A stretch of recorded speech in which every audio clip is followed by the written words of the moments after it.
कोल्हापूरमधून एक भीषण अपघाताची घटना समोर आली आहे. यामध्ये सोळांपूर गावातले 6 जण कामासाठी गारगोटीला गेले होते. काम आटोपून ते रात्री उशिरा घरी येताना त्यांच्या कारचा भीषण अपघात झाला. अपघातात 3घांचा जागीच मृत्यू झाला तर 4 जण गंभीर जखमी झाले.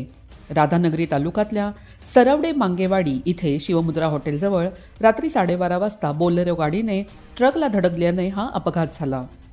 नेमके काय घडले?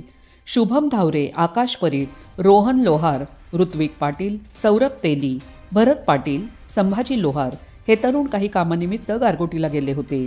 काम आटोपून ते रात्री उशिरा गारगोटीहून सोळांपूरला येत होते. या दरम्यान त्यांच्या कारने कोकणातून येणाऱ्या ट्रकला धडक दिली. ही धडक इतकी भीषण होती की या अपघातात शुभम धावरे, आकाश परीट, रोहन लोहार या 3घांचा जागीच मृत्यू झाला. तर ऋत्विक पाटील, सौरभ तेली, भरत पाटील, संभाजी लोहार हे तरुण गंभीर जखमी झाले. यांच्यावर कोल्हापुरात उपचार केले जात आहेत.